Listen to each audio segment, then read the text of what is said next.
Ok, bonjour à tous, bienvenue à toutes et à tous. Nous sommes en direct sur les réseaux sociaux des Alliances françaises du Pérou.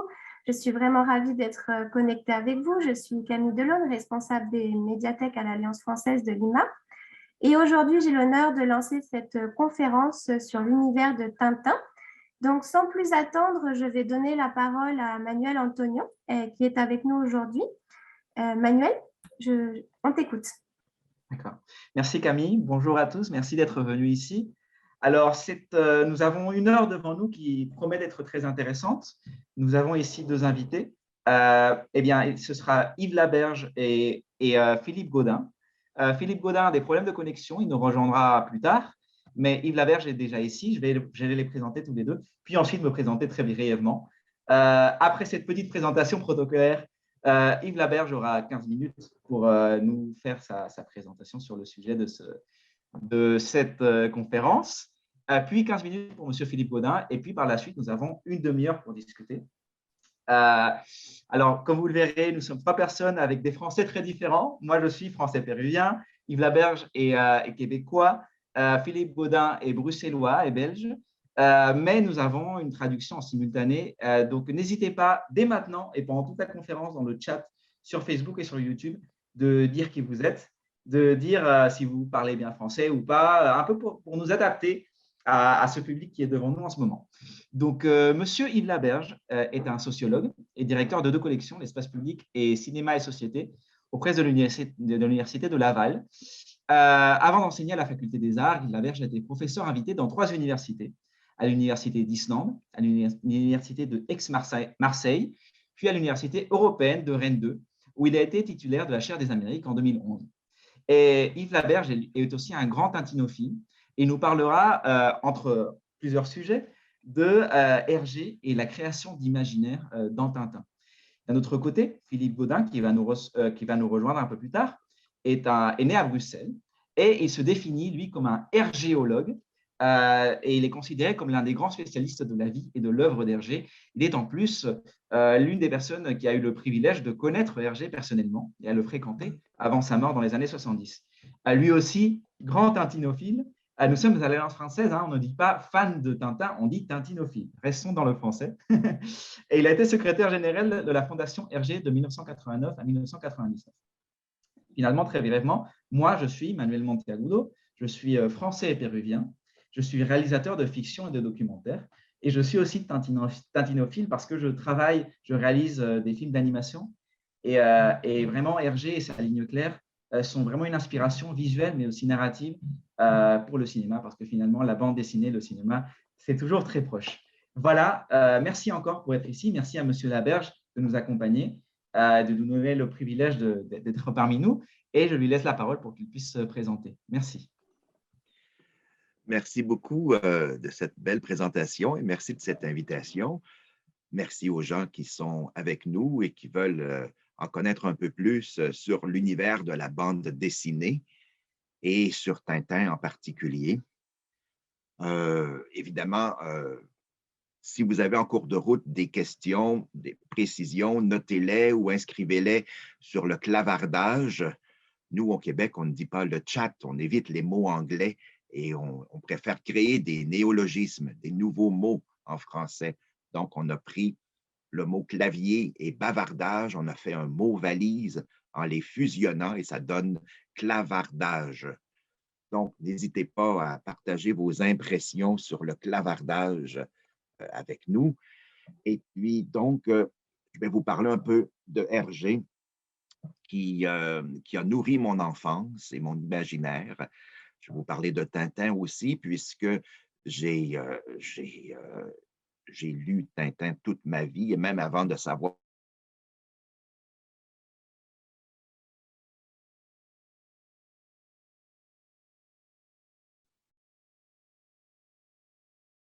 Tintin. Donc, oui, pour Tintin, en 2009, j'ai eu ce projet assez farfelu de réécrire tout un album de Tintin en québécois. C'est-à-dire que je lisais Tintin en français international, en français européen, si vous voulez, Et je me disais, c'est curieux, nous, au Québec, on ne formulerait pas la phrase de cette façon-là, on la formulerait autrement. Et donc, ça m'a amené progressivement à proposer à la Fondation Hergé de réécrire un album de Tintin de mon choix pour le réécrire en québécois, donc avec des mots québécois, des expressions typiquement québécoises que les Européens francophones ne comprendraient pas. Donc, j'ai choisi l'album de Tintin, Coq en stock, et je l'ai réécrit sous le titre de Coloc en stock. Donc, pour garder quand même un titre qui était proche de l'original, l'album à l'origine, en 1958, s'appelait Coke en stock. On voulait par ce titre faire allusion à la fois au charbon, mais aussi aux Africains qui étaient détournés et finalement capturés et réduits à l'état d'esclaves. Donc, il y avait un commerce humain que Hergé voulait dénoncer dans son album. Et donc, Coke en stock faisait référence à ces Africains qui devenaient la victime de ces passeurs sur un bateau. Et donc, colloque en stock, donc le titre que j'ai trouvé, un colloque, c'est une abréviation en français, ça veut dire colocataire. Et c'était une bonne façon de faire allusion aux passagers clandestins venus d'Afrique qui étaient cachés dans les soutes du bateau où se retrouvait Tintin ainsi que son inséparable ami, le capitaine Haddock. Donc, je vais vous parler un petit peu de ce projet-là, mais aussi de l'univers de Tintin, puisque c'est un univers formidable,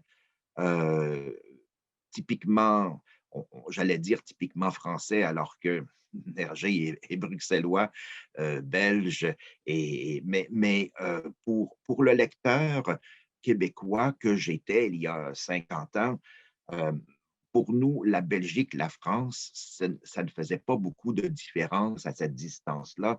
C'est un peu comme aujourd'hui, quand on me dit ah, vous venez du Canada, c'est comme les États-Unis, et on essaie d'expliquer que ce n'est pas exactement la même chose, mais les gens confondent et pour eux, ça reste pareil. Donc, c'est un peu pareil. Pour nous, en Amérique du Nord, quand on nous parlait de l'univers de Hergé ou de Tintin, pour nous, tout ça, c'était la même chose, c'était cette Europe francophone et cette France d'où venaient nos ancêtres. Donc, la particularité, je pense, ce qui m'a le plus intéressé quand j'étais enfant chez Tintin, c'était ce goût de l'aventure, c'est que Tintin voyageait, il faisait le tour du monde. Et puis, aujourd'hui, lorsqu'on y réfléchit rétrospectivement et lorsqu'on fait une analyse, parce que on pourrait étudier l'œuvre de Hergé et les albums de Tintin dans les universités, on pourrait étudier la géographie de Tintin, les pays qu'il a visités, et puis en même temps, on pourrait aussi étudier la géographie de l'imaginaire de Hergé, puisque Hergé, dans ses bandes dessinées, dans sa création, a amené Tintin dans plusieurs pays, les États-Unis, l'Amérique du Sud, oui, mais aussi l'Égypte ou alors des pays asiatiques comme l'Inde, etc. Mais Hergé a aussi inventé des pays imaginaires, la Moldavie, la Bordurie. On comprend que ce sont des pays d'Europe centrale, c'est peut-être quelque chose comme la Yougoslavie ou la Bulgarie, la Roumanie, on ne sait pas trop, mais Hergé a préféré, dans certains cas, inventer des noms de pays imaginaires. Par exemple, dans l'album Coke en stock dont j'ai parlé, on se rend dans une ville qui s'appelle Wadesda. Bon, c'est une ville qui n'existe pas, excepté que en bruxellois, dans le dialecte germanisé de Bruxelles, Wadesda, ça veut dire tout simplement, un peu comme en anglais, what is that? Ça veut dire qu'est-ce que c'est. Donc, Hergé, lorsqu'il inventait des noms de villes ou des noms de pays, se nourrissait quand même un peu de ce qu'il voyait autour de lui. Et c'était la même chose lorsque, par exemple, dans le Temple du Soleil, Hergé imaginait cette Amérique latine, cette Amérique du Sud qu'il n'avait jamais visitée lorsqu'il avait encore la trentaine. Donc, des albums comme L'oreille cassée, Le Temple du Soleil, l'action se déroule quelque part en Amérique du Sud, mais en même temps, il y a beaucoup d'inexactitudes. On ne devrait pas se fier à tout ce que l'on voit, tout ce que l'on lit dans ces albums-là. C'est la part de créativité et de fictionnalisation qui est le propre de toutes les œuvres d'art, de toutes les œuvres littéraires. Donc, ça, c'est un petit peu le portrait, si vous voulez, de l'univers de Hergé, comme je l'ai appréhendé. Donc, je compare en même temps comment j'étais enfant et que je découvrais cet univers qui me fascinait. L'univers de Tintin et de Hergé, puisqu'il y a des gens parmi vous qui sont des BDistes ou des écrivains ou des créateurs, ce qu'il faut retenir et ce qui m'a toujours marqué, frappé et forcé mon admiration avec l'univers d'Hergé, c'est que c'était autant par les récits que par les images, c'était d'une grande beauté, d'une grande noblesse. C'était la littérature idéale pour les enfants. Non pas que c'était un monde idéal, puisque Tintin traversait sans cesse un monde peuplé de bandits, de malfrats, de trafiquants de drogue, de criminels. Dans tous les épisodes, dans tous les albums de Tintin, Tintin se fait assommer, il se fait capturer par des bandits, il est inconscient ou alors il se fait hypnotiser par un fakir. Donc, Tintin est aux prises avec le monde, l'univers du mal continuellement. Il y a des tas de bandits autour de lui, excepté que Tintin, qui est le personnage central et le héros, ben lui, il est héroïque, il est saint, il est juste, il est généreux, il est bienveillant. Et cette bienveillance-là, je trouve, est typique de l'univers de Hergé.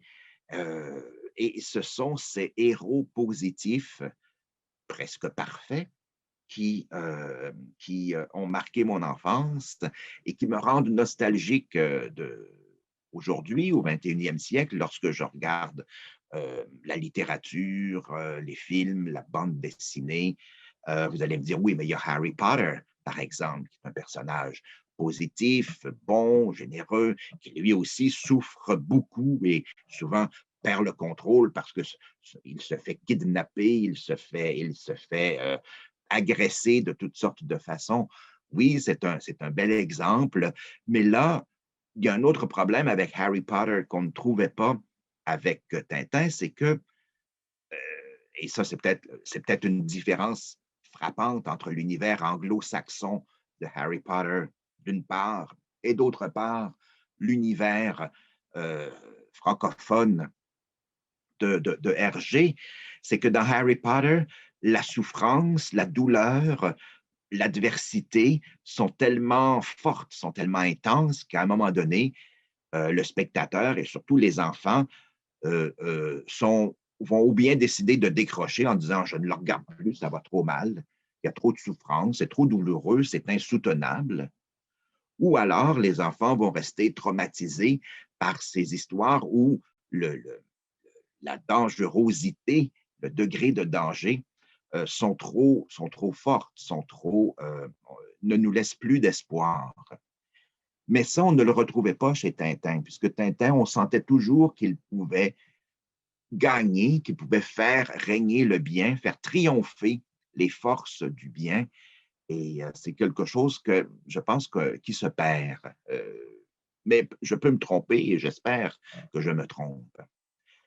Ce qu'on peut dire aussi de Tintin, je l'ai dit, c'est qu'au niveau de la langue, c'était une langue impeccable. Tout le monde parlait d'une manière littéraire et ça, c'est dans la lignée de la grande littérature française des siècles qui ont précédé Hergé. Les images, on parlait de la ligne claire tout à l'heure, les images de Hergé et surtout les albums en couleur sont aussi d'une perfection visuelle tellement acquise qu'on ne se questionne plus. On lit la BD comme ça, on passe d'une case à l'autre, on suit l'action et on ne s'attarde plus à examiner, à contempler, à scruter chacune des cases, chacune des images. pour en détecter à la fois la simplicité, l'efficacité et une autre qualité en art qui est très importante à mon avis, c'est l'épuration. Épurer, ça veut dire beaucoup avec peu de moyens. Et c'était tout l'art de Hergé par des images très efficaces, très précises. La précision du trait de crayon fait en sorte que Tintin, on le dessinait avec peut-être une dizaine de traits de crayon, on faisait le visage de Tintin, mais pourtant, Hergé était capable de donner à Tintin toute la gamme des émotions, de la peur, la joie, la tristesse, la rage, le rire, etc., le sourire. Il était capable, avec seulement quelques petits coups de crayon, de transmettre toutes ces émotions. Et donc, ça, c'était aussi une grande prouesse que Hergé a réussi dès le départ, dès ses premiers albums. Et puis, il y a toute une réflexion aussi parce que Tintin est très populaire, évidemment, donc on peut voir la vingtaine d'albums qui existent de lui en version colorée, mais on a réédité aussi les versions en noir et blanc, crayonnées, et faites par Hergé, non pas par ses assistants de son studio Hergé à Bruxelles. Et encore là, on relit les mêmes aventures, ce sont les mêmes épisodes, le même texte, etc., excepté que les cases sont en noir et blanc. Et là encore, on voit beaucoup d'images très épurées, mais en même temps très efficaces. Et puis, je pense qu'avec le recul, c'est ce qui nous permet de relire et de revoir sans cesse tous ces albums-là. C'est le fait de pouvoir contempler chacune des images, chacune des cases pour admirer le travail d'artiste, de dessinateur d'Hergé. Dernière chose que j'aimerais signaler aussi pour présenter encore Hergé à des BDistes et à des créateurs, euh, c'est le fait que, vous savez, on dit parfois dans la francophonie, il y a 6 grands arts, la danse, le théâtre, la poésie, la musique, etc. Et le 7e art, c'est le cinéma. Et on dit aussi que la bande dessinée, elle, est le 9e art. Et donc, lorsqu'on est 9e, on n'est pas le premier ni le deuxième. Hein? Donc, elle est comme, la bande dessinée serait comme à la traîne. Et de ce fait, Hergé, je crois, à partir des années 60, était dans une sorte de paradoxe, déjà même à la fin des années 50, à l'époque de Tintin au Tibet. C'est que Hergé était le BDiste le plus populaire en Europe, peut-être même dans toute la francophonie, peut-être même au monde. Il y avait Walt Disney, mais c'était autre chose. Il y a beaucoup plus de créativité chez Hergé, beaucoup plus de réflexion, et puis Hergé avait toute une vision. Mais toujours est-il que moi, j'ai l'impression que Hergé, à partir des années 50, à la fin des années 50, lorsqu'il a fait cette dépression, l'a amené à faire un album blanc qui était Tintin au Tibet.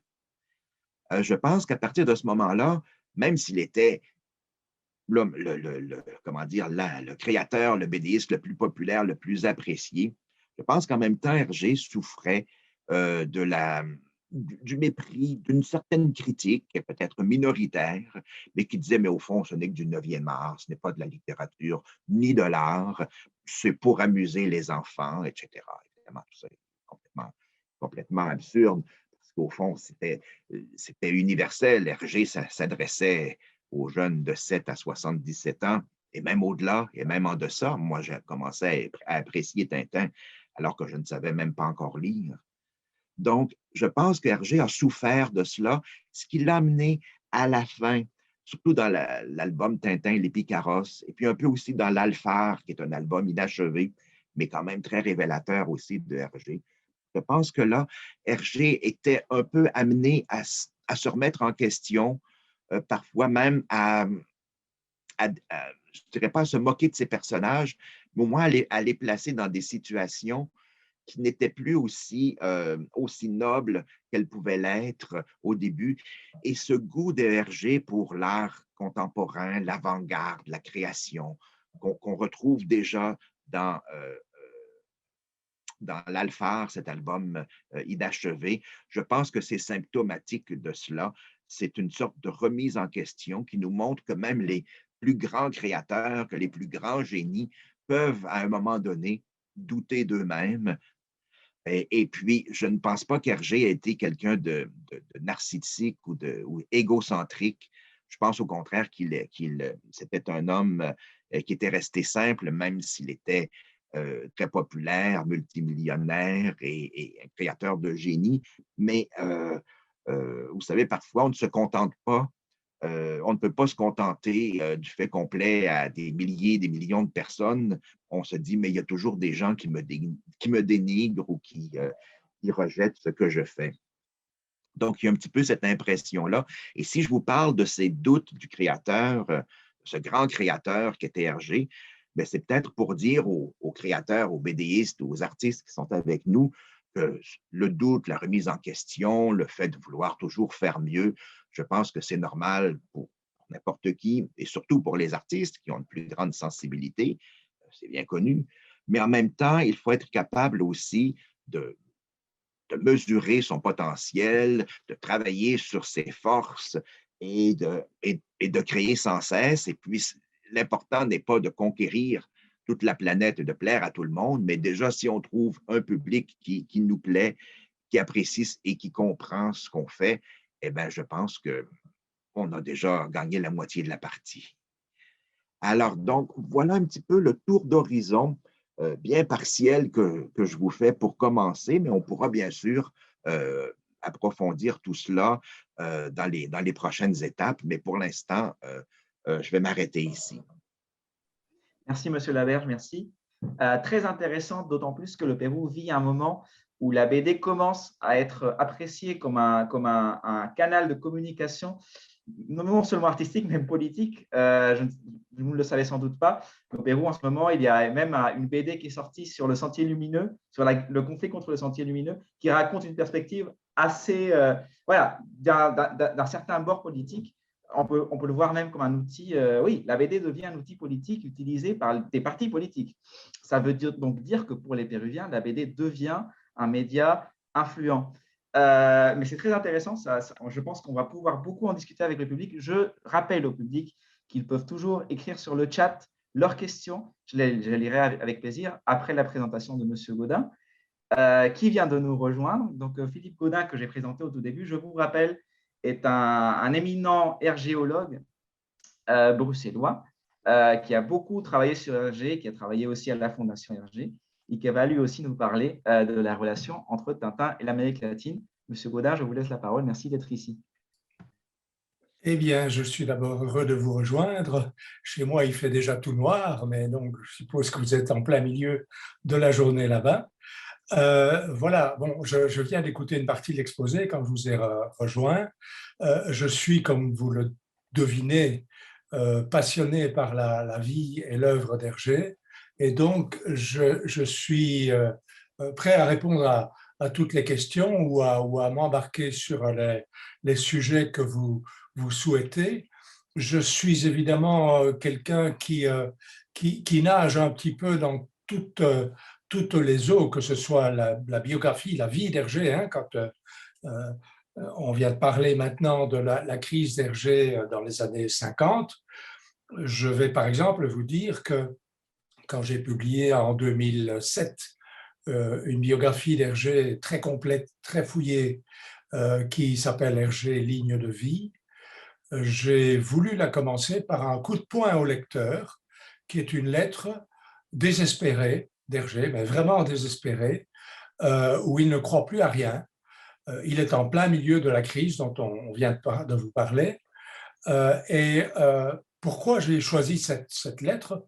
Parce que d'abord, il donne des détails sur l'importance et sur les causes de ce terrible problème qui lui arrive, ce désamour pour Tintin, ce dégoût pour Tintin.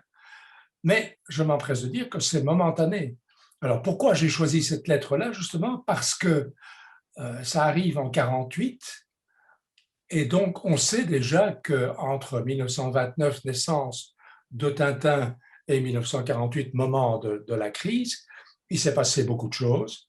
Hergé a entamé une carrière, il a inauguré un métier qui n'existait pas, et avec succès, avec un succès évidemment relatif par rapport à la suite, où ce succès ne va faire que s'amplifier. Mais il y a déjà une première période avant le malaise, avant le malheur, avant le noir qui l'accable. Et on sait aussi, parce qu'on est lecteur de Tintin, on sait qu'après la crise, il va se reprendre et qu'il y aura encore une série de chefs-d'œuvre. On a cité Tintin au Tibet tout à l'heure comme l'album du Blanc, mais si on prend l'affaire Tournesol, l'épopée lunaire, bien entendu, Tintin au Tibet, il va continuer avec un grand succès. On peut évidemment un peu discuter, c'est peut-être pas le sujet sur les derniers albums, est-ce qu'il fallait les faire ou pas, est-ce qu'ils sont comme les autres, est-ce qu'ils sont différents. Là, il y a un bon sujet de discussion aussi, mais c'est un peu parallèle. Voilà. Si vous le souhaitez bien, je pense que ce serait un bon moment pour commencer une conversation parce que, Monsieur Gaudin, si je ne me trompe pas, vous avez dit que vous souhaitez vraiment que votre présentation se fonde un peu dans la conversation et que ce soit comme ça que l'on discute avec vous. Vous êtes là pour relancer la balle, donc c'est parfait. Moi, je suis prêt à répondre à tout, à réagir sur tout, à donner parfois des précisions. Oui? Très bien. Eh bien, si je peux me permettre, moi, j'aurais une question pour vous, chers collègues.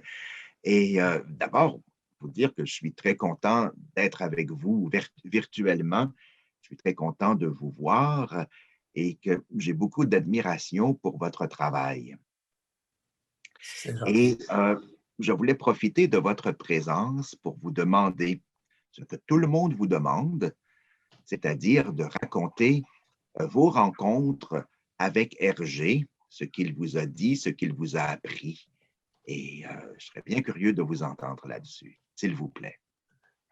Oui, donc moi j'ai eu une première vie qui était une vie d'enseignant. J'étais professeur de dessin et j'enseignais dans un collège dont un des anciens élèves était Raymond Leblanc, le fondateur du journal Tintin. Ben oui. Et j'étais bruxellois de naissance, et donc j'avais fait mes études secondaires au même collège qu'Hergé, évidemment pas en même temps que lui, forcément. Moi, je suis né en 1944, lui est né en 1907. Mais donc, j'ai été au collège Saint-Boniface, qui était son ancien collège, et j'avais dans ma famille des gens de sa génération qui avaient été scouts avec lui, qui avaient été parfois dans sa patrouille scout, etc. Donc, à partir du moment où, vers l'âge de 25 ans, je reviens à la bande dessinée que j'avais bien entendu connue comme tout le monde, j'avais lu les albums de Tintin, ça m'avait plu, ça m'avait enthousiasmé, mais j'avais un peu pris du recul par rapport à ça. Et donc, en tant que professeur de dessin, je reviens, si vous voulez, à la bande dessinée à cette période-là, et j'ai envie d'écrire à Hergé pour lui poser une autre question, voilà, tout simplement. Il se fait qu'il m'a répondu très, très gentiment et très rapidement, et qu'il m'a répondu à toutes mes questions, et que de fil en aiguille, les choses se sont mises en place pour qu'un jour je le rencontre.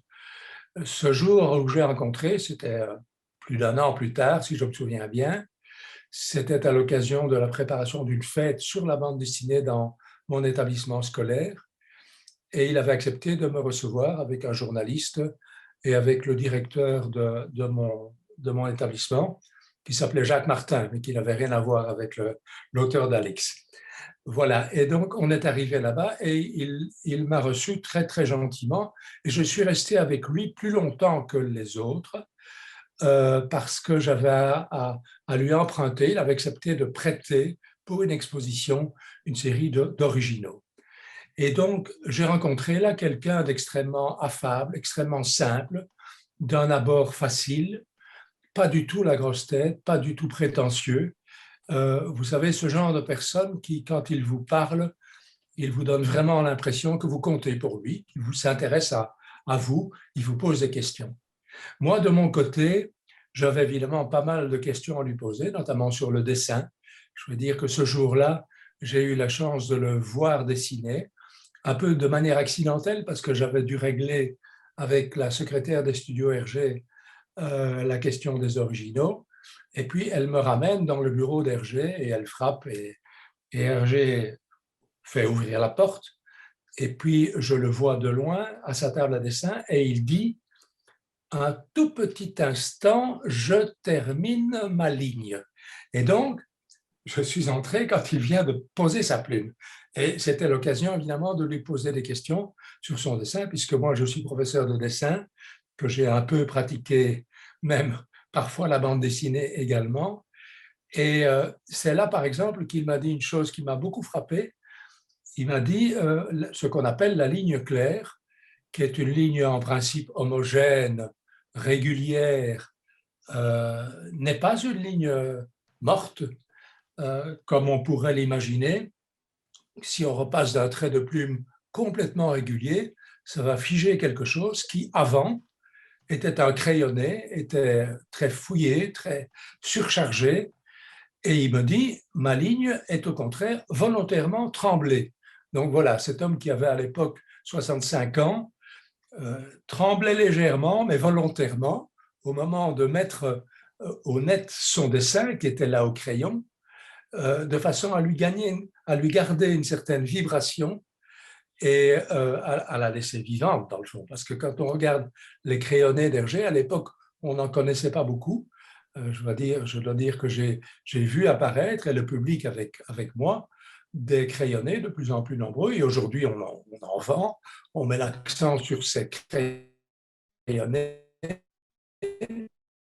sur ces esquisses. Et donc, que ce dessin était surchargé, vraiment charbonneux, à force de passer et de repasser pour chercher le bon trait. Et c'est aussi une explication au mystère de la confection des planches.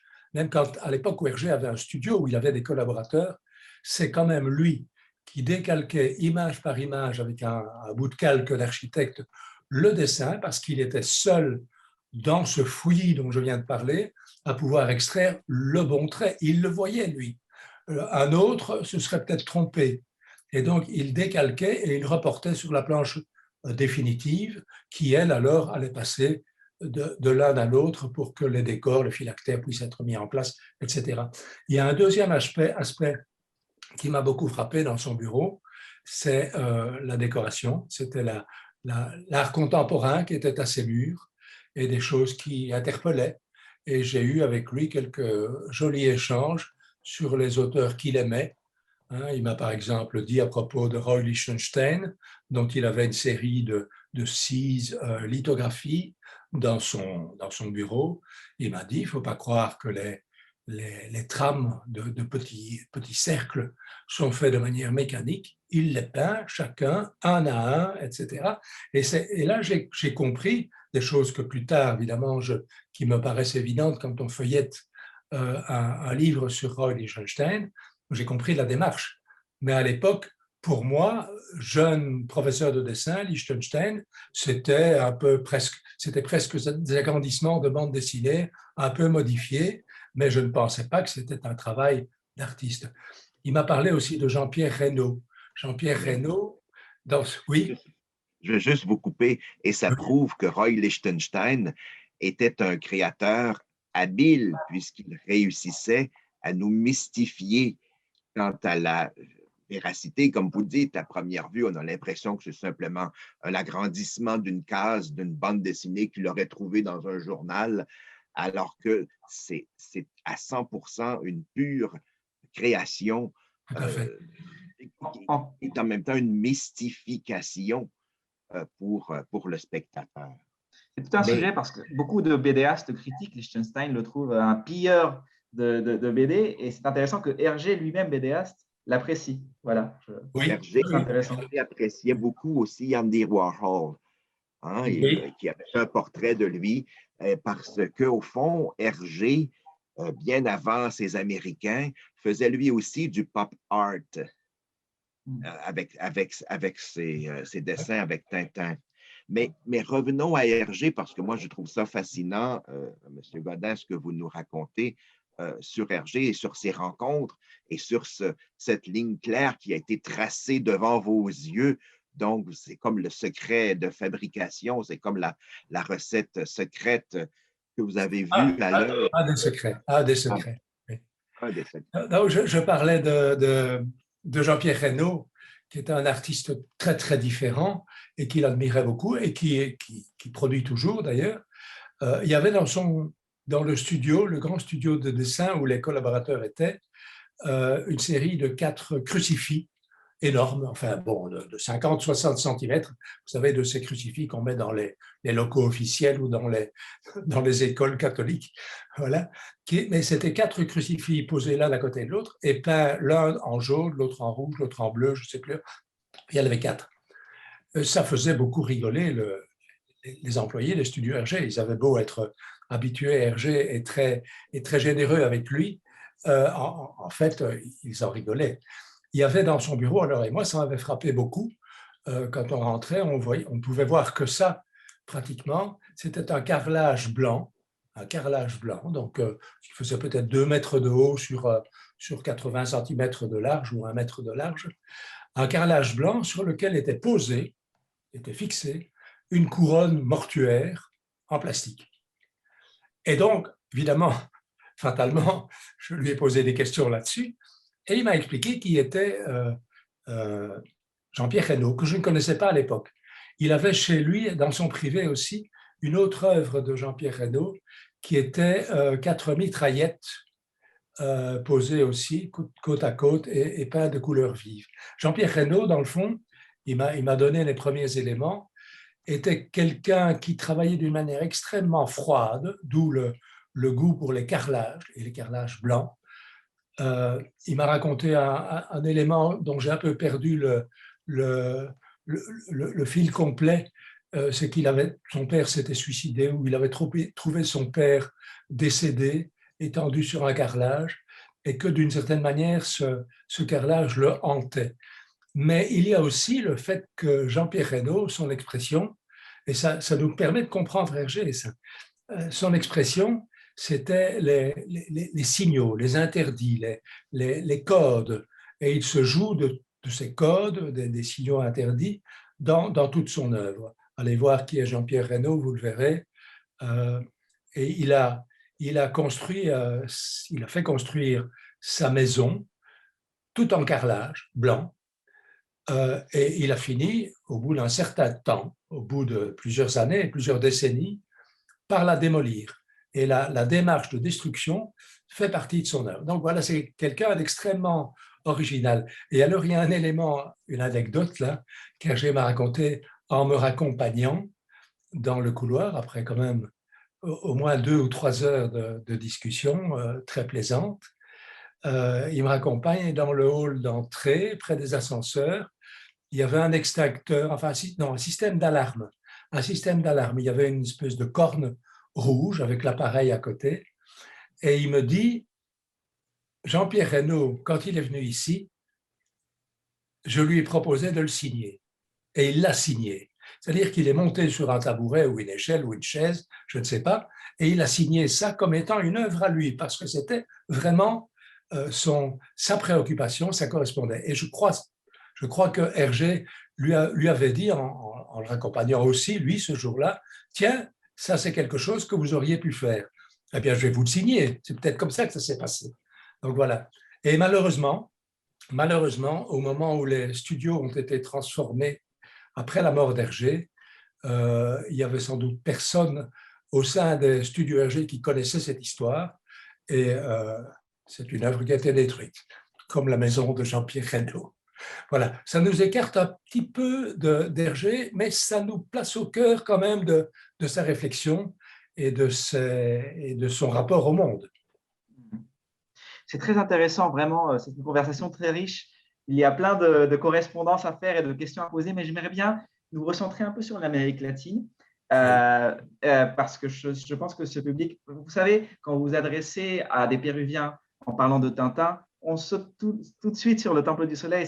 Et moi, en tant qu'en Péruvien, ça a bercé mon enfance. C'était vraiment « Waouh, Tintin vient chez moi, c'est génial !» d'autant plus que Yves Laberge nous a parlé des pays inventés, n'est-ce pas? Sildavie, qui est une Ruritanie, qui est vraiment le grand classique européen de ce monde slave fantasmé. San Théodoros, qui réapparaît dans Tintin et les Picaros, qui est lui aussi une Amérique latine fantasmée. Le palais de Tapioca est celui du Exactement. de Lima, hein. Ah oui, le fameux. Et d'ailleurs, moi, j'ai l'impression, mais vous me le confirmerez, c'est une question que je voulais vous poser, si Tapioca ne serait pas inspiré sur le président péruvien de l'époque, qui était Velasco. Si vous tapez Velasco Alvarado et vous voyez son visage, c'est un monsieur chauve, moustachu, avec des tout petits yeux. On l'appelait d'ailleurs le chinois. Je me disais, est-ce que c'est peut-être Tapioca? Je ne sais pas. Il faudra que j'aille vérifier. C'est une nouvelle information pour moi, mais je vais m'embarquer là-dessus, évidemment. Oui, parce que Tapioca, si on voit un peu les références, c'est un dictateur militaire de gauche, puisqu'il est soutenu par Spons et par la Bordurie, donc l'Union soviétique. Et Alcazar, même s'il est habillé en Fidel Castro, voilà, c'est la United Fruit Company, donc c'est les Américains. Enfin voilà. Et Velasco, en fait, était un dictateur militaire de gauche, ce qui était assez exceptionnel pour l'Amérique du Sud. Je vous promets que je vais me renseigner. Donc, on verra. Un chemin à suivre. Mais d'ailleurs, si mes calculs sont bons, votre rencontre avec Hergé était lorsqu'il écrivait, enfin en tout cas avant les Picaros. Donc peut-être que vous avez vu le processus de création des Picaros. Je ne sais pas. Je l'ai rencontré alors qu'il était occupé à terminer un certain nombre de planches. Et je me souviens, par exemple, c'est une autre anecdote qui va peut-être vous intéresser. On a eu l'occasion de prendre le thé avec les collaborateurs et Hergé. Et il m'avait parlé, il m'avait raconté des tas de choses. Et puis donc, on rejoint les autres. Et il s'adresse à Michel Demaret, qui était un de ses collaborateurs, plutôt spécialisé dans les voitures, les véhicules, les avions, etc. Il n'y avait plus Jacques Martin à cette époque-là. Et donc, il dit à Michel Demaret, Michel, votre hélicoptère m'a donné bien du mal. Et en fait, il m'avait raconté juste un peu avant qu'il venait de repasser, je savais, donc il avait repassé à l'encre de Chine l'hélicoptère. Donc, ça vous montre que ce n'est pas systématique. Tous les décors ne sont pas faits par les collaborateurs. Et quand ça lui faisait plaisir d'y aller, il y allait sur, par exemple, l'hélicoptère, qui est un hélicoptère qui survole la jungle dans cet album-là. Et il m'avait expliqué qu'il avait dessiné les traces du rotor des hélices en faisant une espèce de ligne, plusieurs lignes qui allaient vers le centre. Et il disait, c'est trop net, c'est trop présent. J'ai pris une lame de rasoir et j'ai usé jusqu'au moment où ça me paraissait bon. Et donc, l'instant d'après, il s'adresse à son collaborateur, Michel Demaret, en disant « Michel, votre hélicoptère m'a donné du mal, mais voilà, etc. » Donc, j'avais la double preuve qu'il était très impliqué dans les planches. Très intéressant. Voilà. Je voudrais revenir sur le Temple du Soleil. Il est évident, bon, moi, je n'ai pas eu la chance de venir au Pérou. J'ai manqué de peu l'occasion et je ne vous dirai pas pourquoi. Mais j'étais évidemment, en tant que quelqu'un qui a été formé à l'histoire de l'art, fasciné notamment par le Pérou. Je pourrais dire par l'Égypte, puisque c'est par là qu'on commence généralement quand on entre dans le cycle secondaire, hein, l'Égypte, la Grèce, la Mésopotamie, etc. Mais par après, la civilisation Inca, toute l'Amérique latine, etc. C'est quelque chose qui me fascinait. Donc, depuis très, très longtemps, j'avais envie de faire un livre sur l'album Le Temple du Soleil. Et j'ai eu l'occasion de le faire, puisque vous savez probablement qu'il y a un double album qui est paru, il y a déjà pas mal de temps maintenant, qui s'appelle La malédiction de Raskar Capac. Le premier tome s'intéresse aux 7 boules de cristal et publie la version d'origine des 7 boules de cristal qui paraissait dans le journal le soir sous forme de strip quotidien. Et il y a des différences importantes entre les strips quotidiens et l'album qui va en être tiré par la suite. Et le deuxième tome, c'est sur le Temple du Soleil, et il reproduit intégralement la version d'origine du Temple du Soleil telle qu'elle est parue sur la double page centrale du journal Tintin. Et donc, là aussi, il y a des différences avec l'album qu'on connaît, l'album qui est l'album classique. Mais évidemment, j'en ai profité pour apporter toute une série de commentaires, que ce soit des commentaires historiques, enfin biographiques sur Hergé, sur les gens qu'il a rencontrés, sur ses sources documentaires, et aussi sur ce qu'on voit, sur ce qu'il représente.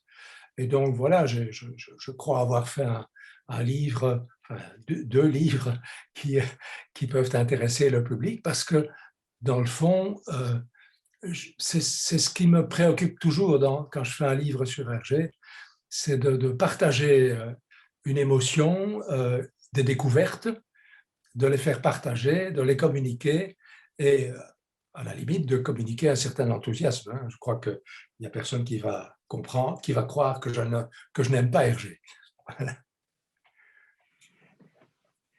J'aimerais juste enchaîner un petit peu pour dire ce que M. Godin ne peut pas dire lui-même et qu'un critique peut dire. C'est que ces deux albums que vous avez faits, cher M. Godin, pour moi, ont une valeur inestimable. Et c'est l'équivalent, au fond, de ce que font les livres de la collection La Pléiade pour les grands auteurs, c'est-à-dire qu'ils ajoutent à l'œuvre, qui est déjà polysémique, qui est déjà très riche, qui est déjà traduite, etc., vénérée, célébrée. Vous ajoutez un supplément indispensable et précieux et rare que très peu de gens peuvent ajouter, et c'est la contextualisation. Pardonnez-moi du long mot que j'emploie, ça va donner du fil à retordre aux traducteurs qui font la traduction simultanée en espagnol. Je m'en excuse. Mais les livres que vous avez faits, c'est vraiment case par case, ligne par ligne, qu'est-ce qu'on voit, mais aussi qu'est-ce que ça signifie. Et cette interprétation, ce supplément d'interprétation, de lecture, cette épaisseur intellectuelle qu'on peut ajouter au texte que l'on voit, qui nous semble évident, mais qui dit beaucoup plus. Qu'est-ce que Hergé pensait? Comment était la société d'où Hergé émane et qu'il nous exprime à travers cette BD? Tout cela, ça nous manquait. Tout cela, on ne peut pas l'avoir parce qu'on n'a pas vécu en Belgique à cette époque-là. Et vous nous faites l'immense bonheur de servir de trait d'union entre ces deux époques-là. Mais je vous le dis comme je le pense de manière très sincère. J'ai eu de la chance dans mon parcours et cette chance m'a permis de travailler au cœur des archives d'Hergé pendant 10 ans. Mais avant ça, j'avais déjà de l'intérêt pour Hergé et j'avais commencé à réunir toute une information. Et même après, quand j'ai quitté la Fondation Hergé, j'ai continué à m'intéresser et à approfondir les choses. Et j'ai un exemple. Dans la documentation d'Hergé, qui était dans des armoires avec un classement vertical, au moment où je travaillais là-bas, donc, j'ai trouvé une enveloppe avec une écriture qui marquait simplement un cas et un numéro d'ordre dans la documentation. Et dans cette enveloppe, il y avait une série de calques, de calques au crayon noir et crayon en couleur, qui avaient visiblement été faits dans des livres. C'était des choses décalquées dans des livres. Et alors, par après, j'ai appris que Hergé, qui venait d'engager Edgar Pierre Jacobs, donc le futur auteur de Blake et Mortimer en début 1944, lui avait confié comme première tâche d'aller au musée du Cinquantenaire à Bruxelles, voir à la bibliothèque ce qu'il y avait comme livre sur le Pérou, les Incas, etc. Et donc c'est Jacobs, c'est d'ailleurs l'écriture de Jacobs que j'ai reconnue alors par après au bas des calques et des indications. J'en parle, ça, dans le livre Raskar Kapak 2. Ces calques, j'ai été sur place et je suis tombé sur un conservateur du département Amérique latine et Amérique du Nord, qui était enthousiaste, qui était tintilophile aussi, et qui donc m'a dit « mais on va aller voir ce livre ». Et donc il m'a montré, et il m'a même, si je me souviens, prêté les livres pour que je puisse en en tirer des photocopies. Et alors, par après, alors beaucoup plus tard, au moment où j'ai fait les 2 volumes de La malédiction de Roscar Capac, comme Internet nous donne des moyens qu'on n'avait pas il y a 20 ou 30 ans, j'ai évidemment pu racheter à gauche et à droite tous ces livres, et c'est ce qui m'a permis alors de les reproduire. Parce que Hergé en avait gardé l'un ou l'autre. Il y avait notamment un livre de Charles Wiener, qui est un Français, un livre qui doit avoir été édité au tout début du XXe siècle, si pas à la fin du XIXe, je crois. Mais un jour, dans une brocante, j'avais trouvé un livre que j'avais feuilleté et qui m'avait séduit pour une seule image, qui était la porte du soleil à Tiwanaku, qui était un relevé, comme on en faisait à l'ancienne, superbe. Je me dis, tiens, je vais acheter ce livre, qui était un livre qui datait de 1909. Mais sans me rendre compte qu'Hergé avait eu ce livre. Et en fait, je l'ai découvert en rentrant chez moi et en le feuilletant, en tombant sur d'abord une peinture qui représentait tip-top la fameuse fontaine à laquelle le capitaine Haddock va s'abreuver à la fin de l'épisode pour recracher et se venger des lamas. Donc, on voit cette fontaine, et je l'ai beaucoup cherchée par après, et elle existe encore. Elle est à Cusco, cette fontaine, elle existe.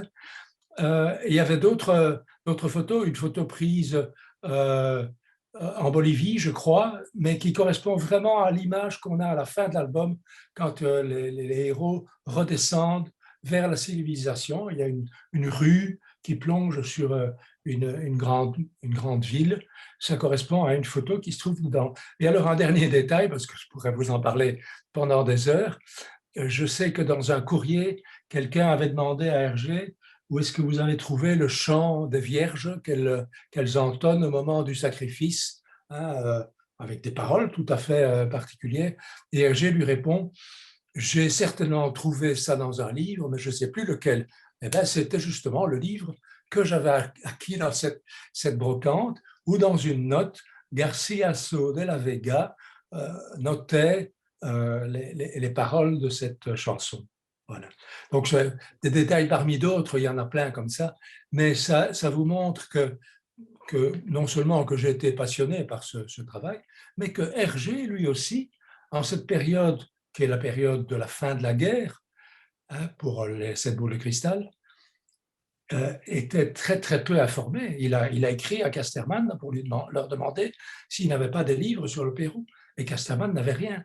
D'où l'envoi de Jacobs faire des décalques, et ces décalques, dans le fond, étant faits dans des livres très très divers, sur des périodes et des civilisations diverses. Hergé a mélangé tout ça joyeusement, parce qu'il n'y avait qu'une chose qui comptait pour lui, c'est de donner un semblant de crédibilité. Voilà. C'est fascinant parce que, alors, vous n'êtes pas encore, je dis bien encore, venu au Pérou. Monsieur Laberge, je ne sais pas s'il est venu au Pérou, peut-être. Alors, quand vous sortez de Lima en route vers les Andes, oui. vous pouvez bien, à un moment de la route, sur la carretera centrale, l'autoroute centrale, voir le pont d'où Tintin s'est lancé avec Milou dans ses bras. Sauf qu'en dessous de ce pont, aujourd'hui, il n'y a plus qu'un petit ruisseau parce qu'il y a des barrages maintenant. Mais vraiment, et d'ailleurs, ce train arrive à Jauja, qui est bien la ville où Tintin arrive à la fin, après avoir échappé au piège que lui ont tendu les agents de l'Inca. Alors, moi, je me disais, ce qui est très intéressant, je voulais vous partager une chose, une image, parce que je trouve que ça représente très bien l'influence d'Hergé. Si vous entrez sur Wikipédia et vous cherchez Huiracocha dans la version en français de Wikipédia, oui. L'image qu'on vous montre pour représenter ce dieu est un dessin de Hergé. Oui. Les Wikipédiens qui ont créé cette page ont trouvé que c'était l'image la plus belle, la plus représentante de ce dieu Inca. Donc, c'est très intéressant. Je trouve que, et d'ailleurs, bon, ce n'est pas pour ôter le mérite à Hergé, qui est un génie, effectivement, mais Jacob, c'était un homme qui aimait beaucoup la recherche. Peut-être qu'il a poussé Hergé à aller très loin dans ses recherches pour cet album-là, parce que Le Temple du Soleil, c'est quand même un album qui pourrait être co-signé Jacobs quelque part, n'est-ce pas? Enfin, je me trompe peut-être. Peut-être que M. Gaudin peut me corriger quant à ce détail-là. Oui, non, je ne vais pas corriger.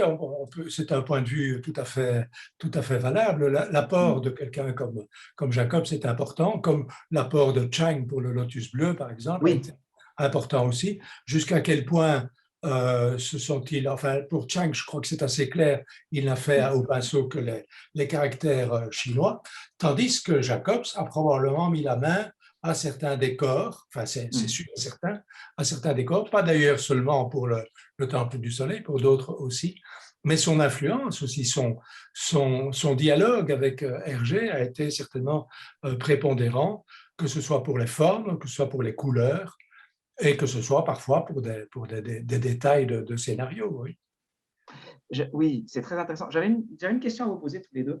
D'ailleurs, je tiens à rappeler, nous sommes face à un public, mais il y a aussi des gens qui sont dans une résidence de bande dessinée, des BDastes péruviens. oui. D'ailleurs, parler de Jacobs, parler d'Hergé, c'est très beau parce que M. Laberge a parlé du complexe qu'avait Hergé vis-à-vis de son travail de BDaste. Jacobs en avait un décuplé, je pense.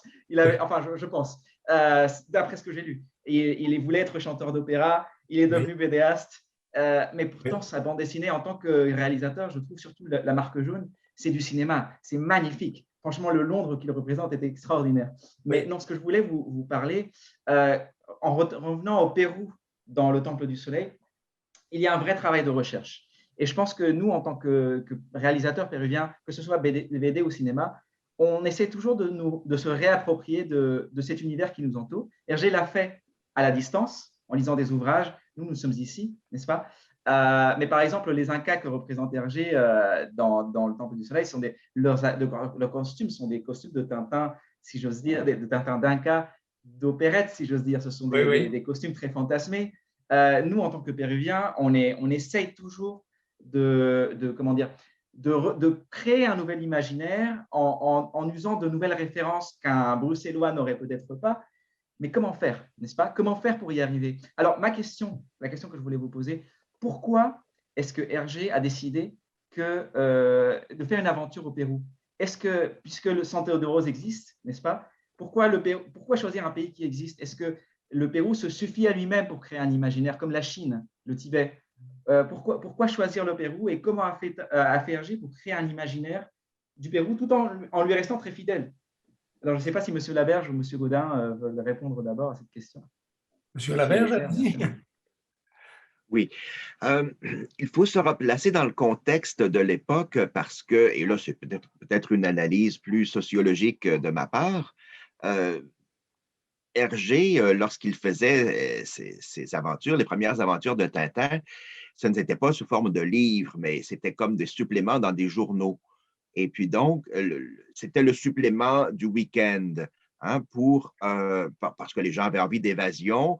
Il y avait l'actualité, mais il y avait aussi la culture. Et donc, c'était tout à fait, ça existait avant Hergé, qu'il y ait des récits de voyages, des reportages, les magazines illustrés avec des photos qui nous montraient le bout du monde, hein, des lieux très éloignés. Et donc, les aventures d'un reporter qui allait au bout du monde, qui allait aux antipodes pour visiter, nous montrer comment les gens vivaient là-bas, eh bien, c'était tout à fait dans l'ordre des choses.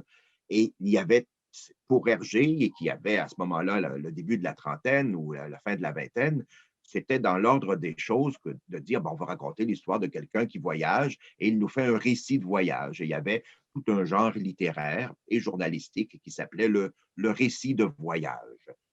Et puis, donc, il y avait ça chez Tintin, mais il y avait aussi, parce que Hergé avait aussi une fascination pour un écrivain comme Jules Verne, par exemple, il y avait aussi les voyages fantastiques, c'est-à-dire voyages vers des endroits inconnus ou des endroits qui n'existent pas. Hein. Les voyages qu'inventait Jules Verne, c'était sur d'autres planètes ou au fond des mers. Et puis donc, il y avait aussi cette possibilité-là. Hergé a fait explorer à Tintin, il l'a amené sur la Lune, il l'a amené faire du scaphandrier. Donc, c'était toujours des mondes inconnus. Et c'était tout à fait dans l'ordre des choses que les aventures puissent se dérouler dans des endroits qu'on ne connaissait pas. Et puisque personne ne les connaissait, on ne pouvait pas nous démentir lorsqu'on racontait ce qui se passait au fond des océans ou sur la Lune, parce que personne ne le savait. Donc, c'était des œuvres purement imaginaires, mais pour le lecteur, pour le public, même si ce n'était pas vrai, même si c'était invraisemblable, ce n'était pas très important. Ce qui comptait, c'était l'évasion, le goût de se dépayser et de voir autre chose. Donc ça, c'est l'analyse sociologique, mais il y en aurait bien d'autres et je laisserai la parole à M. Godin pour continuer. Mais Hergé était partagé entre l'envie de faire voyager Tintin dans des pays réels. Hein, il est parti en Union soviétique, puis il est parti au Congo, Congo belge, qui existait, puis il est parti aux États-Unis, qui existait, avec Al Capone, qui avait terminé sa carrière à peu près, mais dans laquelle Al Capone s'est inscrit, etc. Et donc, comme ça, Hergé a eu l'envie de continuer à envoyer son reporter. Vous parliez de Jules Verne, mais il y a par exemple Albert Londres, qui est plutôt, qui est vraiment le modèle d'Hergé professionnellement. Et donc, Tintin mène une vie de rencontres des autres et s'ouvre aux autres à partir notamment du Lotus Bleu. Et puis, alors pourquoi y a-t-il tout d'un coup le pays des Arumbayas? Probablement parce qu'il y avait eu la guerre du Gran Chaco entre le Paraguay, je ne sais plus quoi, aidez-moi, je ne sais plus, enfin deux pays d'Amérique latine. Et Bolivie peut-être ou Brésil? Bolivie et Paraguay. Voilà. Et donc là, Hergé n'avait pas envie de recopier les événements tels quels. Pourtant, il avait fait le Lotus Bleu avec l'invasion japonaise de la Chine. Mais donc, il a eu envie de pasticher les choses. Et le Gran Chaco est devenu le Grand Chapeau. Donc, un jeu de mots que je ne sais pas si en espagnol on a l'équivalent. Mais en tout cas, il a inventé là une région reconnaissable, mais qui porte un autre nom que la réalité. Et ce pays, le San Théodoros, est visiblement dans l'oreille cassée, est en Amérique du Sud, alors que dans Tintin et les Picaros, à en croire la pyramide qu'on voit en couverture de l'album, il se retrouve catapulté, projeté en Amérique centrale. Pyramide pastèque. Pastèque. Hergé avait un livre, anecdote, allez. Hergé avait un livre qui s'appelait La civilisation aztèque, je crois, et je l'ai vu parce que je l'ai eu en main. Sur la couverture, il avait dessiné un petit P dans la même typographie pour que ça devienne la civilisation ou le pastèque. Bon, voilà. Donc, oui. Donc, l'autre invention d'un pays imaginaire, c'est évidemment la Moldavie. Là, il y avait des tensions dans les Balkans. C'était la période où on parlait, c'était la montée inexorable du fascisme et d'Hitler, mais en même temps de Mussolini en Albanie, etc., etc. Donc, il y avait là un contexte qui intéressait beaucoup Hergé, mais il ne pouvait pas évidemment nommer des pays particuliers, et il a eu donc l'idée de nouveau d'inventer un pays imaginaire. Mais donc il y a cette dualité chez lui, d'une part inscrire Tintin dans la réalité du monde, et d'autre part l'en extraire, l'en abstraire, de façon à pouvoir rester un petit peu au-dessus de la mêlée et dire dans le fond ce que je vous raconte, ça vous fait peut-être réfléchir, ça me fait plaisir, mais c'est un jeu, je m'amuse et j'essaie de vous amuser. Il y a tout de même une profondeur chez Hergé, et il s'amuse, mais quelque part, il met beaucoup de lui dans ses œuvres. Une chose qui m'a beaucoup frappé au tout début de cette présentation, c'est quand M. Laberge a parlé du mal chez Hergé. Et excusez-moi d'être si comment dit-on déjà, enfin, nationaliste. Je pense à notre public qui d'ailleurs commente dans Facebook, j'adore le Temple du Soleil, j'adore le Temple du Soleil, donc je suis assez obligé d'en parler, mais la question m'intéresse tout de même. Paraît tout à fait naturel.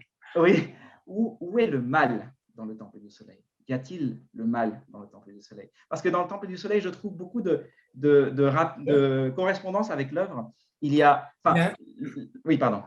Je veux dire, il y a beaucoup de mal pour rire, hein, les lamas qui, voilà, mais ils mènent leur vie de lama, bon, voilà, le capitaine Haddock Abos s'insurgeait, s'offusquait, ils mènent leur vie de lama, donc il n'y a pas ça.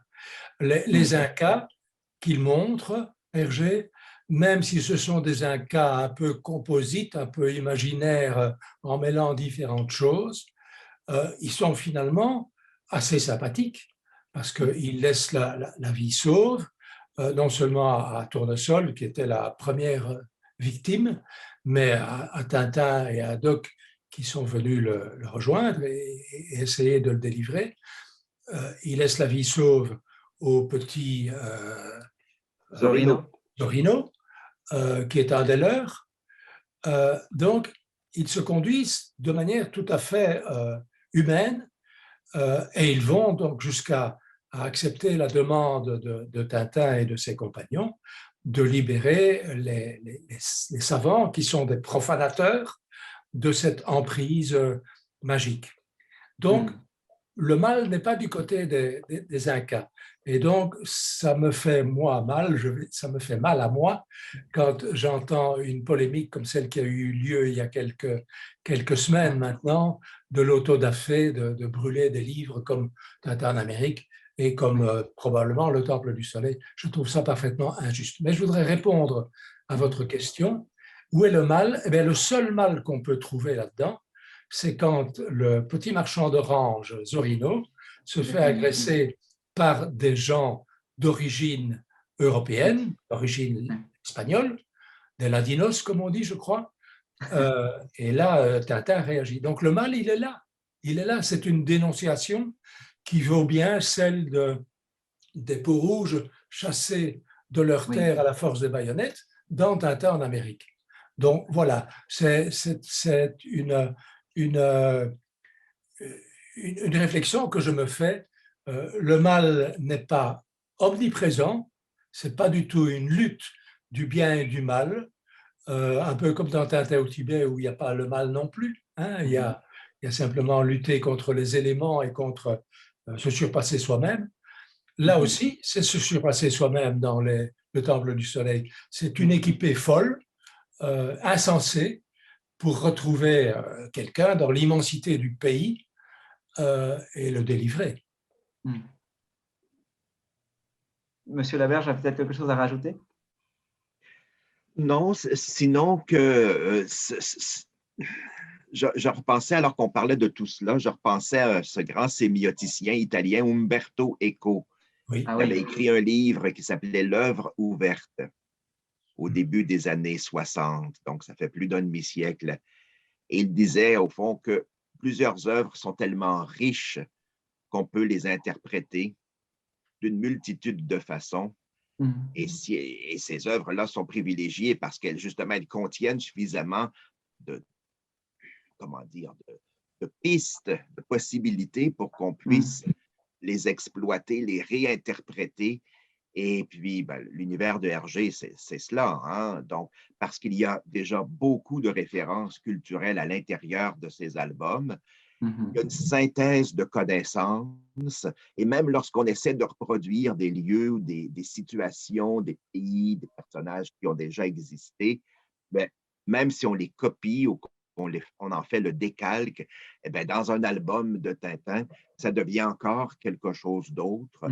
Et de ce fait, ce n'est pas que du documentaire qui reproduit fidèlement une réalité qui existe quelque part, mais c'est plutôt une réinterprétation, un remontage, une façon de recréer tout en copiant.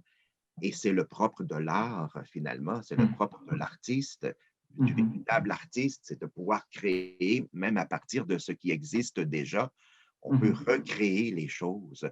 Et on est tout à fait dans cet univers-là. Et pour les créateurs, ceux qui nous écoutent et les dessinateurs, je pense qu'il faut être conscient de ça. Et si j'ai parlé au début du mal et de la quête du beau qui semble avoir disparu, c'est pour réitérer justement l'importance de viser, je ne dirais pas une moralisation parce que c'est devenu trop grave que de dire cela, mais du moins d'essayer de montrer, d'exprimer un message, de montrer une voix et aussi de s'interroger sur le beau. Parce qu'autrefois, il y a un siècle, il y a 2 siècles, faire de l'art, c'était faire ou bien reproduire la nature ou bien essayer de faire du beau. Mais aujourd'hui, au 21e siècle, qu'est-ce que c'est que de faire de l'art? Qu'est-ce que c'est que de faire de la caricature, du dessin? Est-ce que c'est se moquer des autres? Est-ce que c'est choquer? Est-ce que c'est provoquer? Ou si c'est encore essayer de faire quelque chose de beau qui donnera une émotion et peut-être même une élévation de l'art, comme disaient nos grands-parents. Je laisse la question ouverte. Je trouve qu'on pourrait dire ça, et ça peut se traduire parfaitement à l'espagnol, trouver une éthique dans l'esthétique, encontrar una ética en l'estética, n'est-ce pas? Faire cette recherche. D'ailleurs, une chose qui me frappe, déjà, une chose qui est remarquable dans le Temple du Soleil, nous, Péruviens, quand on nous apprend la géographie de notre pays, on la divise en 3. On dit toujours le Pérou, c'est la côte pacifique, désertique, les Andes enneigées, puis l'Amazonie. Si vous prenez l'album, il est réparti comme notre géographie. La partie où il y a l'avalanche, où ils sont persécutés par les Incas, n'est-ce pas? D'ailleurs, cette blancheur fait penser au Tibet qui viendra ensuite. C'est au beau milieu, c'est vraiment comme une carte du Pérou, c'est magnifique. Non, une chose que j'allais dire, en reprenant une phrase qu'a dit M. Philippe Godin, quand il a trouvé ce livre dans une brocante, le texte d'Hergé qui disait « Merci, Garcilaso de la Vega ». Et moi, je pense que là est la clé du mystère sur le mal dans cet album-là. Des Incas d'ailleurs très, très cosmopolites, parce qu'ils ont des agents jusqu'à Bruxelles qui kidnappent. Moi, je trouve ça très intéressant, c'est presque de la science-fiction. C'est des Incas qui sont des Incas qui héritent de l'œuvre de l'Inca Garcilaso de la Vega, qui est un fils de conquistador et de princesse Inca, qui a fait tout un discours en défendant les Incas, et c'est pourquoi il les présente comme un empire romain sud-américain, natif américain. À la différence des Aztèques, les Incas, pour certains Européens, sont encore vus comme un peuple noble et élevé. Et je pense que c'est pour ça qu'il n'a pas osé les appeler des Pastèques, ou ce serait quoi, des incapables, un truc comme ça. C'est des Incas. Et c'est des Incas bons, des Incas nobles. C'est très intéressant. Mais tout de même, je me disais, dans cette question sur le bien et le mal, moi, je me dis, Hergé est un homme chrétien, croyant, très croyant, catholique. D'ailleurs, Chang, vous parlez des crucifix, je pense que Chang, dans sa jeunesse à Shanghai, il travaillait pour les jésuites, il faisait des œuvres pieuses pour les jésuites de Shanghai, dans la colonie française, je pense. Je me trompe peut-être. Oui, il était d'éducation catholique, Chang. Oui. Oui. Hergé est d'éducation catholique aussi, mais bon, il s'est détaché de l'Église et de ses rites pour… Bon, d'une certaine manière, il a pris du recul, il s'est élevé. Il a beaucoup lu les philosophies orientales. Il a accédé à une forme de sagesse, dans le fond. Voilà. Parce que ma question était, s'il était un catholique beaucoup plus conservateur, il aurait pu tomber dans la tentation, on reste dans ces concepts-là, de présenter les Incas comme des méchants païens cruels qui sacrifiaient, et pourtant non. Et il ne les présente jamais comme des Incas, parce que Garcilaso de la Vega a été converti au catholicisme, ces Incas-là, et il parle du dieu Pachacamac. Donc c'est intéressant. Pourquoi avoir fait ce choix? Mais il ne les considérait pas comme des sauvages, c'est certain. Et donc, et c'est peut-être d'ailleurs pour ça, ça répond à la question qu'on posait tout à l'heure, pourquoi il a représenté des Incas et pas un peuple qu'il aurait inventé. Eh bien non, c'est parce qu'il avait du respect pour ces peuples, pour cette civilisation. Et si même il mélangeait les choses de manière consciente et inconsciente, enfin, ce n'était pas son problème de faire de la rigueur scientifique, si vous voulez, mais il était quand même fasciné par le niveau de civilisation, à tel point d'ailleurs qu'il savait au moment de dessiner l'éclipse et de montrer les Incas paniqués par l'éclipse, il avait le sentiment que les Incas en connaissaient beaucoup plus que lui sur les éclipses et qui ne se seraient jamais laissés ridiculiser comme ça. Enfin bon, voilà, il n'y a pas une méchanceté dans les albums d'Hergé, et certainement pas non plus, ni dans Tintin en Amérique, ni dans le Temple du Soleil. Pour revenir au mal, à l'emprise du mal, le mal dans Tintin en Amérique, ce sont les gangsters, bien entendu. Ce n'est pas les peaux rouges. Hergé aimait les Indiens. Depuis qu'il avait été scout, il y avait un attachement peut-être un peu idéalisé pour les peuples peaux rouges. Et il a regretté par après, je le dis d'ailleurs dans mon dernier livre sur Hergé, Tintin et les Américains, c'est qu'il avait le sentiment d'avoir raté l'album Tintin en Amérique parce qu'il a été trop pris par le problème des gangsters. Hein, après avoir quitté le lac Michigan et Chicago pour aller chez les Peaux-Rouges, il se retrouve quand même là-bas avec d'autres gangsters, l'enlèvement de Milou, etc. Et après coup, il s'est dit, mais c'est pas tout à fait ça que je voulais faire. Et d'ailleurs, dans les années 70, il a songé à refaire un nouvel album. Je me trompe peut-être, dans les années 60, début des années 60, il a songé à faire un retour de Tintin chez les Indiens peaux rouges parce qu'il y avait un goût de trop peu pour lui. Et donc, ce respect pour les peuples autochtones est une caractéristique vraiment importante chez Hergé. Monsieur Lebert? Oui, tout à fait. Je ne peux que corroborer. Et puis, vous savez, dans les années 60, on reprochait à Hergé d'avoir fait, par exemple, Tintin au Congo. Durant quelques années, à la fin des années 60, l'album n'avait pas été réédité et était, en tout cas ici au Canada, il était devenu introuvable pendant quelques années, le Tintin au Congo. Donc, c'était évidemment écrit par un jeune homme dans la vingtaine qui vivait l'époque de la colonisation. Donc, c'était tout à fait explicable et compréhensible que Tintin au Congo ait pu paraître au début des années 1930.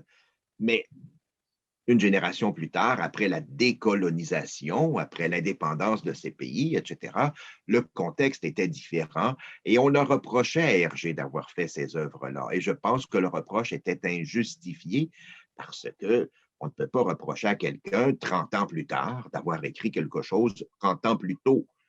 Les écrits restent et les écrits sont tout à fait connectés avec leur époque. En revanche, le recul historique nous permet de voir les choses autrement, mais il faut être capable de faire ce recul historique-là. Mais oui, on peut en parler longtemps. Je suis persuadé d'ailleurs que Hergé, dans les années 60, 70, portait un jugement sur la colonisation. C'est clair qu'il se défendait, et il avait raison de dire qu'il reflétait la société de cette époque-là, comme il l'a toujours fait d'ailleurs à travers toute son œuvre, mais ça n'empêchait pas évidemment de prendre du recul et de se dire oui, voilà, je ne le ferai plus comme ça aujourd'hui. Voilà, tout à fait. Très bien. Excusez-moi, j'allais juste donner un détail au niveau logistique, on va dire.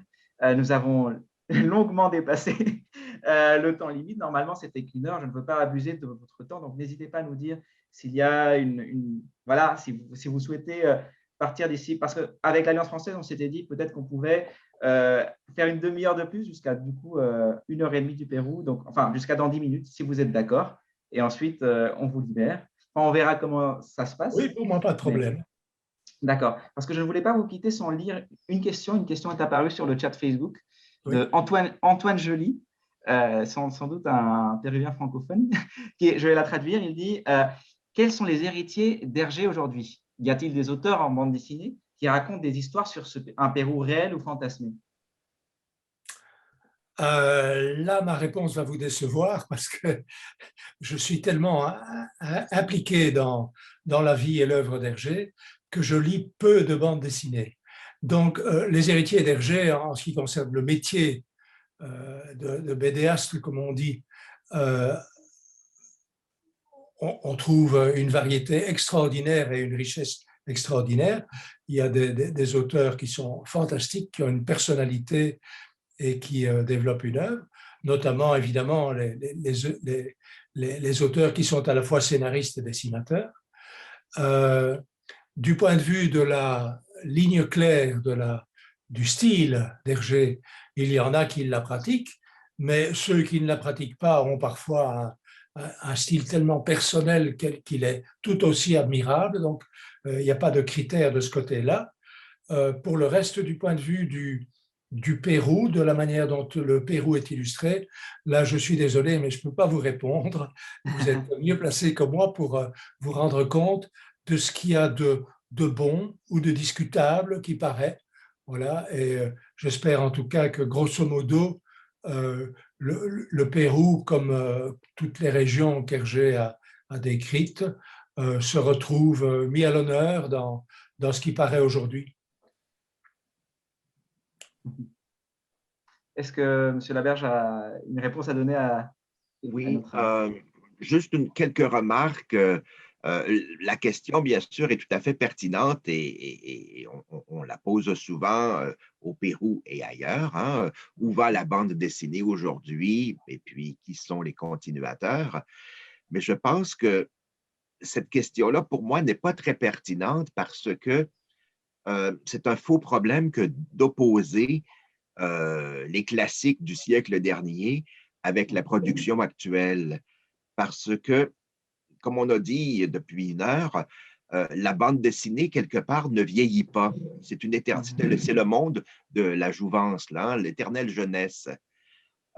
Et il existe dans la bande dessinée du milieu du 20e siècle d'innombrables trésors. On parlait tout à l'heure de Edgar Pierre Jacobs, l'univers de Blake et Mortimer.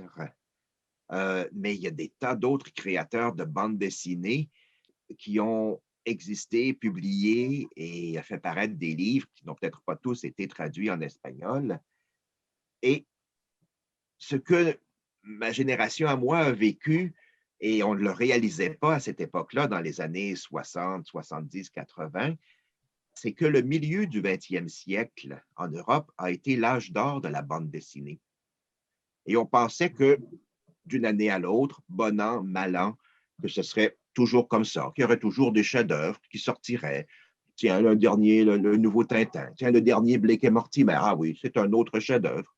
Et on s'habituait à ce standard très élevé, alors qu'en fait, on était à l'apogée de cet âge d'or de la bande dessinée qui s'est mis à décliner à la fin, peut-être après la mort de Hergé ou après la mort de Goscinny, je ne sais pas.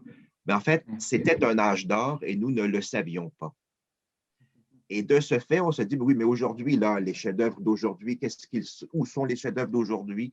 Et moi, je suis bien perplexe parce qu'au fond, je pense que cet âge d'or est terminé, est révolu.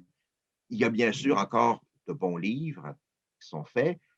Je ne les connais pas, mais je présume, excepté que cet âge d'or, et surtout l'époque du journal Tintin, plus tard du journal Pilote, mais déjà Pilote, Dingo Dossier, Gottlieb et tout ça, c'était déjà le déclin, c'était déjà la satire, c'était déjà l'auto-parodie, la parodie, la caricature, ce n'était plus l'idéal dont je parlais tout à l'heure, l'idéal de beauté, l'idéal de la perfection, l'idéal du héros.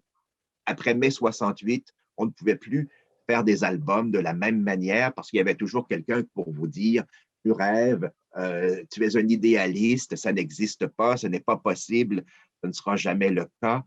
Et donc, moi, je pense que notre ami péruvien qui voudrait trouver une bande dessinée intéressante dans le Pérou du 21e siècle, je lui dirais plutôt d'aller explorer les autres Hergé, les autres créateurs qui ont fait de la bande dessinée en Europe durant les années 40, 50 et 60, de relire le journal Tintin, de relire Chic Bill, Ricochet, Spaghetti par Dino Atanasio, de relire Lucky Luke, Astérix, etc. Et c'est là, je trouve, il y a là un univers méconnu dont on n'a vu aujourd'hui que la pointe de l'iceberg, mais qui contient des tas d'autres œuvres qui méritent d'être explorées, étudiées, imitées, lues et relues. Oui. Une chose, un peu pour mettre l'Alliance française à l'honneur, qui me fascine chez René Goscinny, et je pense que pour les franco-péruviens, ça nous parle beaucoup, on le dit trop peu, je trouve, c'est que Goscinny a grandi à Buenos Aires. Il a fait toute son enfance au lycée français. et il n'a que par la suite allé en France. Il y a eu une très belle expo sur Goscinny il y a quelques années, où on a montré des archives de l'INA et où Goscinny a parlé de son enfance à Buenos Aires et lâché quelques mots en espagnol. Et quand il parlait en espagnol, il avait l'accent porteño, l'accent de Buenos Aires, parfait. Donc, je me dis, il y a peut-être quelque part une richesse aussi dans cette double culture qu'il a, parce qu'on ne le dit jamais, ça par contre, mais Astérix a un grand-père qui est Patorusu, qui est un Astérix patagon, une BD argentine qui était publiée à l'époque où Goscinny allait à l'école. Et Patorusu a son ami qui est un gros bonhomme qui est identique à Obélix. Donc pourquoi pas, hein, pourquoi pas y aurait-il une correspondance à trouver, pourquoi pas. Moi, j'avais juste pour finir sur le futur, parce que je trouve que cette question porte le futur en elle quelque part. Je pense que ce jeune homme peut-être se dit, peut-être que ce sera moi, le nouvel Hergé. Non,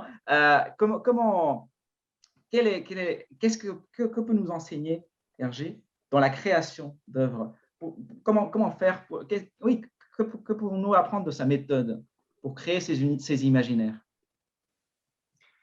Mais j'aurais tendance à dire, oui, Hergé a mis au point une méthode, hein, on parle de ligne claire, une méthode qui est rigoureuse, qui est au point, qui est même valable pour une équipe, puisqu'il l'a montré.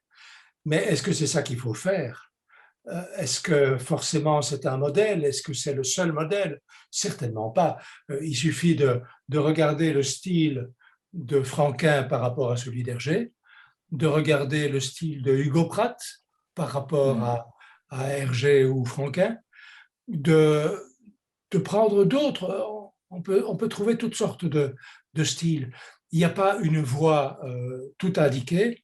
Je pense que ce serait un peu stérile que de suivre aveuglément la voie tracée par Hergé. Hein, on parlait tout à l'heure des livres de Blake et Mortimer. On sait qu'il y a aujourd'hui plus de Blake et Mortimer qui ont été faits après la mort de Jacobs que ceux qu'il a fait lui-même. Mais là, visiblement, il y a une tentative de rester dans ce style. Est-ce que c'est la voie qu'il faut suivre? Je ne sais pas. Est-ce qu'il ne serait pas plus tout à fait acceptable aussi de changer carrément de style et de raconter des choses qui appartiennent à la vie de Blake ou de Mortimer dans un autre style de dessin et avec un autre esprit aussi. Donc voilà, je pense qu'aujourd'hui, il y a une richesse fantastique dans la bande dessinée. Il y a eu une période, évidemment, où il y a eu une pléthore de publications. Aujourd'hui, c'est un peu calmé parce que la crise aidant, ça se calme, mais il y a quand même beaucoup d'auteurs.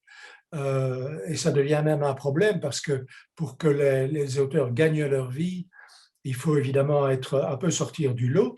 Hein, combien de livres se vendent à quelques milliers d'exemplaires et évidemment ne permettent pas de vivre de ça.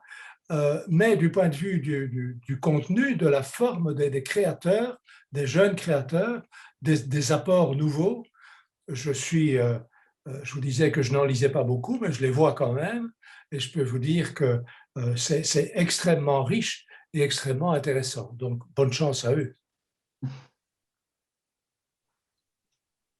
Merci. Plus personne n'a rien à dire. Oui, alors le conseil que je donnerais à ce jeune dessinateur, je pense qu'il faut garder en tête peut-être l'esprit utopique qu'avait Hergé en créant Tintin, c'est-à-dire de créer un héros positif qui voulait faire le bien, qui voulait aider les autres, qui était un justicier quelque part aussi, hein, qui voulait donc faire en sorte que la justice triomphe. Et en même temps, qui restait éminemment simple. Et ça donnait des œuvres qui étaient vraiment très belles. Donc, il y a toujours en même temps cette quête du bien et aussi la quête du beau. Et c'est peut-être ce qui devrait animer les créateurs d'aujourd'hui, c'est peut-être ce qui manque à notre jeunesse. Nos jeunes qui souvent admirent ceux qui sont capables de jeter des pierres sur les policiers en disant « Ah, il a réussi à faire vaincre notre point de vue. » Eh bien non, l'idée du bien, ce n'est pas ça. Donc, quelque part, il faut enseigner des valeurs. Je peux dire quelque chose d'épouvantable, mais on nous le disait qu'on était enfant, il faut donner le bon exemple, montrer le bon exemple, alors qu'aujourd'hui, on n'ose plus le faire parce qu'on aurait l'impression d'être un allié de la police.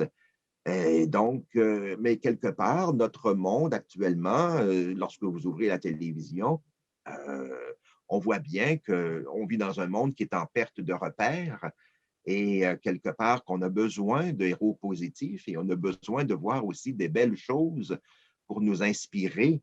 Et ça manque cruellement au monde d'aujourd'hui. Et c'est peut-être vers cela qu'on devrait aller si on était un jeune créateur et si on peut profiter de l'exemple que nous a donné Hergé dans un monde où il était capable de montrer qu'il y avait plus de place pour le bien et le beau que pour le mal et la laideur. Eh bien, si quelqu'un peut l'imiter dans cette voie-là, il va inventer quelque chose de nouveau qui ne sera pas copié sur Hergé, mais qui pourra devenir exemplaire et emblématique pour notre 21e siècle. Et je dirais même, la place est libre, la place est encore disponible pour la personne qui veut le faire. Personne ne l'occupe en ce moment. Donc, profitez-en et saisissez l'occasion. Vraiment le moment… Pardon, M. Godin. Non, c'est correct. Ah non, je pensais que M. Godin allait dire quelque chose. Non, oui, enfin, je peux toujours dire quelque chose. Non, mais j'ai entendu un bruit. J'entends M. Laberge depuis un certain temps parler du beau, et c'est vrai que le beau est une valeur importante. Je mettrais sur le même plan le vrai. Bon, il me rejoint, bien entendu, quand il parle d'être sincère et d'apporter une morale d'un héros qui est doté de bons sentiments, etc. Mais ça va au-delà de ça, je crois. Le vrai est quelque chose qu'il faut servir aussi dans des récits, dans une manière de s'exprimer. Je parle là d'un auteur, il faut qu'il soit vrai, même s'il ne montre des choses qu'il caricature et qu'il couvre de satire, même s'il s'en moque, ça part d'un sentiment acquis, qui est vrai, et c'est important, je crois, de servir à la fois le beau, la qualité, et c'est déjà pas la même chose, le beau et la qualité, mais le vrai aussi, de s'exprimer, d'être vrai soi-même, même si on ne montre pas des choses qui sont vraies toujours. Donc c'est un peu complexe, mais il y a une place pour s'exprimer. Non, c'est très intéressant parce que cette résidence-ci, elle se fait dans un contexte très porteur de signification. C'est le bicentenaire de l'indépendance du Pérou. Nous sommes dans une période où vraiment on se réapproprie de cette période historique. C'est un peu comme en Europe, on était aux commémorations de la Première Guerre mondiale. C'est beaucoup plus glauque, on va dire, mais le bicentenaire de l'indépendance, ça nous fait nous rappeler de certains héros, de certaines épopées que ce postmodernisme nous fait parfois oublier, remettre en question. Mais il y a de la beauté dans ce moment extraordinaire qui s'est passé. Et encore aujourd'hui, on vit beaucoup d'événements politiques au Pérou et nos souvenirs de ce moment-là nous inspirent aussi. Donc, je pense que vraiment ce que vous nous dites peut vraiment parler aux jeunes artistes, aux artistes tout court d'ailleurs, qui nous écoutent. Vraiment, je vous remercie tous les deux de nous faire profiter de cette belle conversation, M. Philippe Godin à Bruxelles, M. Yves Laberge au Québec. Merci aussi à l'Alliance française d'avoir organisé cette rencontre. J'espère que l'occasion se présentera pour nous revoir, qui sait, peut-être en physique, pour voir le lac-Duc d'où est tombé Tintin en vrai. Ce serait bien. En tout cas, je vous souhaite une belle fin de soirée pour Bruxelles et une belle après-midi pour Québec. Et à bientôt. C'était un plaisir. Merci. Un plaisir. Merci. Au revoir. Merci. Au revoir.